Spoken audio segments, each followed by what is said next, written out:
This is the AC Reynolds Football Report, presented by Ingalls. What was your team's mindset going into the rivalry game against Asheville? And how did you feel about the team's execution of the game plan? I was proud of our players. I thought they played well.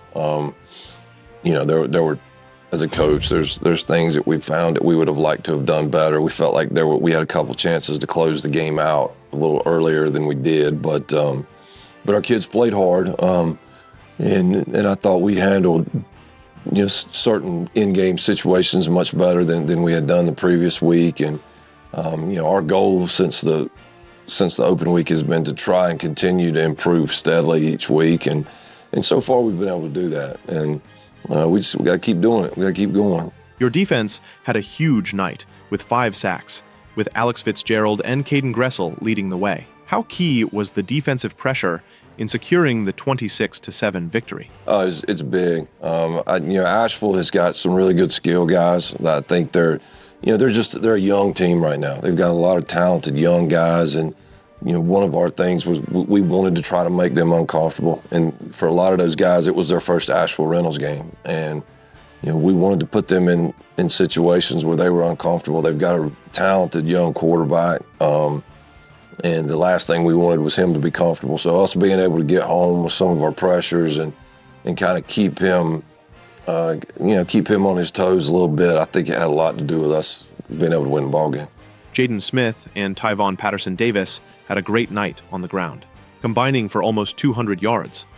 How important was it to establish the run game early in the contest? Well, I think that's kind of who we are, and we've figured out in the first part of the season, where we were good, where we were bad. And one of the things that we felt like we needed to do a better job was establishing the run and everything in our offense coming off of our run game and putting more on the shoulders of Jaden and TP. And those guys have played great the first 2 conference games. And it makes it takes some of the pressure off our quarterbacks and our receivers when those guys get going. And it allows us kind of to control the tempo of the game a little bit more. So we need those guys to run well. We need them to,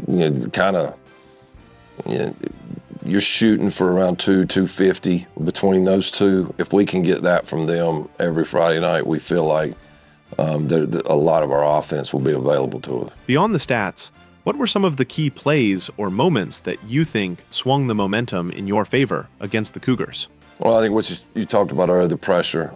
The way we played defensively, we were able to get a lot of pressure on the quarterback. We did a good job at defending the run. We had a couple breakdowns where they had some bigger plays in the run game. But overall, I thought we played really well defensively, getting a lot of hats to the ball. And and then offensively, Jaden and TP getting going, and our offensive line continues to get better. I think our tight ends have done a really good job the last couple of weeks as well, and we've got to keep going. We've got to improve a little bit more this week as we go into North Buncombe, because there's a lot out there for us if we take care of our end of it. What does it mean for your team to have back-to-back victories and to be coming into this week with a winning record of 4-3? Well, they're 2 big wins. They're 2 big conference wins. When you can't, I don't think you can win our conference without beating Irwin and Asheville. So for us to be able to get those 2 back-to-back and get those under your belt, it kind of puts you in the front of the pack a little bit. And now, we've just kind of got to keep the thing rolling. And North Buncombe is we can't not pay attention to who they are because we've had 2 big conference wins. They're improved a lot from last year. They've got a great little running back. So we've got to be ready and continue to play well. I told our kids yesterday, the biggest mistake we can make is not take steps forward and continue to improve this week, because there's more big games coming and there's more big conference games coming. So there's a lot of work yet for us to do. It's time to discover the convenience and time savings of contact-free pickup with Ingalls Curbside. Just visit shop.ingalls-markets.com or download the app. and your Ingles personal shopper gets to work with specialized training on how to select the freshest items for a pre-scheduled pickup. They'll even text you with updates. You pull up to a designated space, and your personal shopper delivers your items right to your vehicle. Fresh, fast, and affordable. It's all in the bag. Ingles, low prices, love the savings. This week, you face North Buncombe, a team with a 2-5 overall record and 0-2 in the conference. What are your biggest concerns or points of emphasis as you prepare for this game? Well, we have to focus, and it's not just when you're playing North Buncombe, I think it's anybody. Especially at this point in the season, you have to focus a lot on yourself and making sure that you're getting better. And practice can start getting monotonous. There's things that if you're not careful, you can kind of go through the motions. But you're also in what could be the most important part of the season, right? In the middle of the conference schedule, there's playoffs and all these different things that are riding on these games that you're playing right now. So, you have to be able to focus and continue to do the hard work on Tuesdays and Wednesdays, and just keep improving as much as possible. And we're to the point too where I'm trying to take some of the load off of them a little bit in practice, because they've been going for a while now, and there's things that we feel like we can maybe cut out of practice, make it a little bit shorter. But you still got to practice, and there's still things you got to do every day and every week, and we've just got to keep pushing. The red one, the shiny red one. That's it. Get the porterhouse, the big one. You know I only use organic product. A girl's got a curl. Boy, these aisles are so wide. Driver, excuse me, I said the toy aisle. Now this is shopping. Home, James. Ingles, low prices, love the savings. North Buncombe has some key playmakers on their roster. What are you doing to prepare your defense for those players? We have to continue to keep playing with that relentless pressure. We switched up our defense in the open week, went back to our old 3-3, where it allows us to bring more pressure and kind of create a little more chaos. And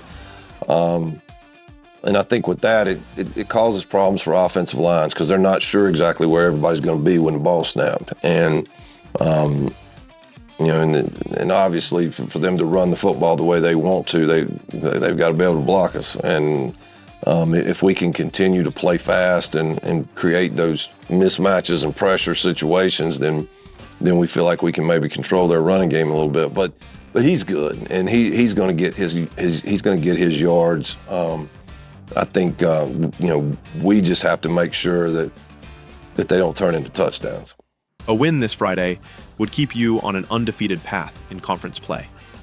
What does that mean for the team's goals and momentum moving forward? Well, one of our goals is win a conference championship. That's the first one. And so I think to win the conference championship, you're probably going to have to be undefeated.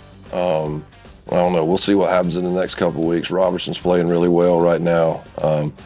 But they've still got to play Irwin. They hadn't played Irwin yet, and then we'll play one another that last week of the regular season. So I know this: if you stay undefeated, you're going to win the conference, and that's what we're trying to do.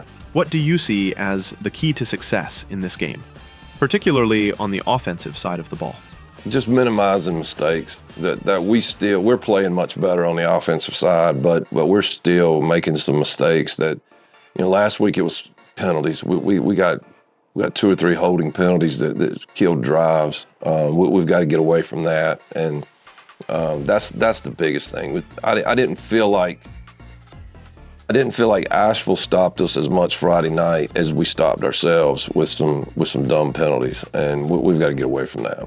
Given that AC Reynolds has a 10-0 record against North Buncombe in recent years, how do you keep your team from becoming overconfident and maintain focus on the task at hand? Well, I mean, you tell them that 10-0, and that's good, but the guys that won those 10 games aren't here. And so we played a game for a reason, and North Buncombe is going to play hard. This game's a big deal for them too. They want to play well, and but it's like I said earlier, our focus has to be on us. We don't have any weeks off, and our focus has to be on us getting better and getting to the next place as far as where we are goal-wise on becoming a conference champion and hopefully a deep playoff team. And for us to do all of that, we've got to play well against North Buncombe. Welcome to the show, team